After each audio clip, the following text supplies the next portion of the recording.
तो क्या फ्रेंड्स, आप भी जब घर पर सेब नमकीन बनाते हैं तो वो या तो बहुत टाइट हो जाती है या खस्ता नहीं बनती या बहुत ज़्यादा ऑयली हो जाती है। तो आपको सेब को खस्ता और कुरकुरा बनाने के लिए इसमें डालनी है एक सीक्रेट चीज़।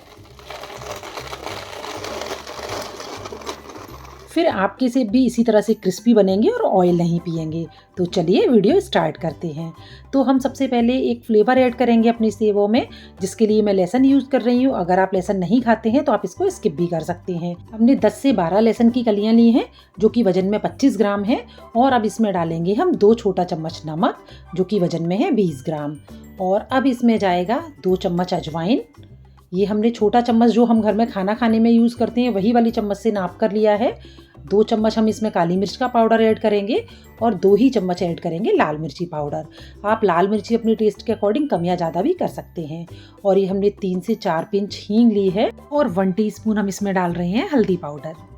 और अब इसमें डालेंगे हम 2 चम्मच पानी, क्योंकि इसका हमें एक थिक पेस्ट बनाकर तैयार करना है। अगर आप इसमें पहले ही पानी ज़्यादा डाल लेंगे तो ये बारीक नहीं पिसेगा, तो इसका आप ध्यान रखिएगा। तो ये देखिएगा हमारा पेस्ट बनके तैयार है। और अब इसको हम छान लेते हैं।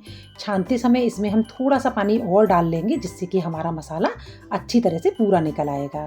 तो ये देखिएगा इस तरह से हम इसको छान लेते हैं।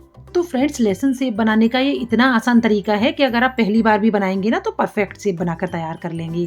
तो ये लीजिएगा हमारा सारा पेस्ट छनकर तैयार है। और ये जो इसमें से बचा हुआ है इसे आप किसी पराठे में यूज़ कर सकते हैं। तो अब ये हमने ले लिया है बेसन। हम आधा किलो बेसन के सेब बनाने वाले हैं, क्योंकि फ्रेंड्स मेरे घर में तो ये मेरे बच्चों को बहुत ज़्यादा पसंद है। आप विश्वास मानिएगा, मैं अभी इनको बना रही हूँ और एक दिन में ये सारे चट हो जाने वाले हैं। इतने ज़्यादा टेस्टी बनते हैं। तो एक बार आप भी इन्हें बनाकर ज़रूर देखिएगा। तो फ्रेंड्स, हमने बेसन को छान कर ले लिया है। और अब इसमें जाएगी ये सीक्रेट चीज़, जो कि है चावल का आटा। तो ये हमने 50 ग्राम चावल का आटा लिया है। आधा किलो बेसन में हम 50 ग्राम चावल का आटा यूज़ करेंगे। अगर आपके पास चावल का आटा ना हो तो आप चावल को पीस कर घर में इसका पाउडर बना सकते हैं और उसे यूज़ कर सकते हैं। और बेसन के साथ इसे हमने अच्छी तरह से मिक्स कर लिया है। और अब इसमें जाएगा 7 से 8 बड़ी चम्मच ऑयल। तो हम यहाँ पर रिफाइंड ऑयल को यूज़ कर रहे हैं, जो कि वजन में हमने 75 ग्राम लिया है, जिसे कि हमने गर्म करके लिया है। इसे हमें अच्छा गर्म कर लेना है और उसके बाद ही हमें इसे बेसन के साथ बहुत अच्छी तरह से मिक्स करना है। फ्रेंड्स, अगर आप इस जगह सरसों का तेल यूज़ करने वाले हैं तो उसे पहले बहुत अच्छी तरह से गर्म कर लीजिए, क्योंकि उसमें अपनी ही एक अलग महक होती है। तो इस तरह से हम इसे बांध कर देख लेते हैं। ये बंध रहा है और हल्का सा हाथ लगाते ही टूट रहा है। ये हमें बिल्कुल इसी तरह का चाहिए। और अब हम डालेंगे इसमें अपना लहसुन और मसालों वाला पेस्ट।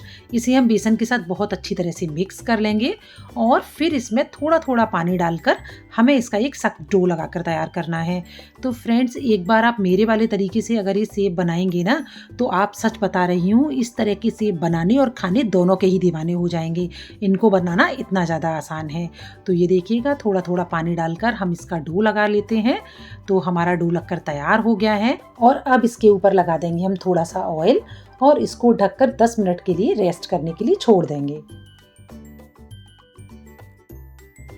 तो फ्रेंड्स, सेब बनाने के लिए मैं इस मशीन को यूज़ कर रही हूँ और इसमें 4 जालियाँ निकलती हैं, जिसमें मैं बारीक से जो मोटी वाली जाली होती है ना, इसका यूज़ करूँगी। आप चाहें उस साइज़ की सेब इससे बना सकते हैं।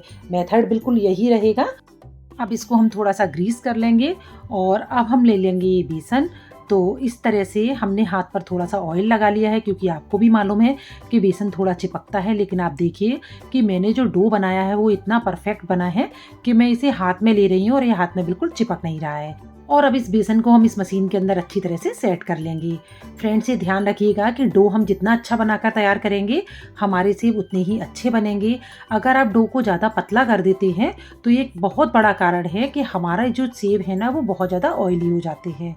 तो आप ये ध्यान रखिएगा कि हमें डो को टाइट रखना है। गर्म तेल में हम थोड़ा सा बेसन डालकर देख लेते हैं। अच्छे से बबल आ रहे हैं, ये परफेक्ट गर्म है। और अब इसमें डाल देंगे हम अपने सेबों को। तो इस तरह से आप देखिए कितनी आसानी से हम सेब बना पा रहे हैं, क्योंकि हमने इसमें मसालों को भी छान कर लिया है। तो ये ध्यान रखिएगा फ्रेंड्स कि हमें जो फ्लेम है ना इसको मीडियम टू हाई रखना है। और जब हम इसमें सेब डालेंगे तो ये बहुत अच्छी तरह से गर्म भी होना चाहिए। तो आप देखिएगा कितनी जल्दी ये बनकर तैयार हो जाते हैं। एक बैच को सिकने में केवल 35 से 40 सेकंड का ही समय लगता लगता है। जब इससे बबल आना बंद हो जाते हैं तब आप समझ लीजिएगा कि ये हमारे सिक्कर तैयार हैं और केवल इन्हें हमें एक ही बार पलटना है। तो आप देख सकते हैं ये सिक्कर तैयार हो गए हैं। तो मैं आपको निकाल के दिखा देती हूँ। ये देखिएगा, बिल्कुल भी हमारे सेब कहीं से ऑयली नहीं लग रहे हैं और बिल्कुल बराबर सिके हुए हैं। तो आप देख सकते हैं कि कितने सुंदर सेब बने हैं। तो फ्रेंड्स, बिल्कुल इसी तरह से हम अपने सारे सेब बनाकर तैयार कर लेंगे।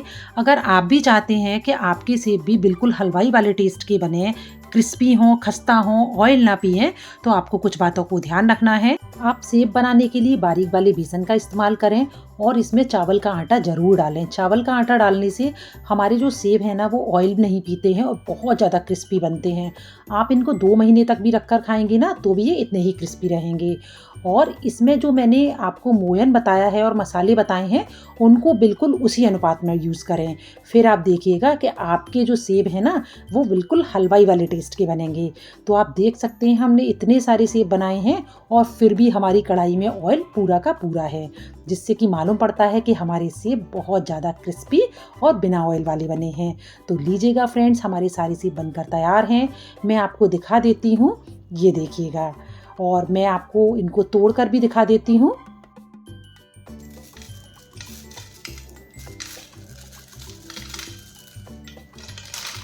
आप इनकी आवाज़ से ही समझ सकते हैं कि ये कितने क्रिस्पी बने हैं।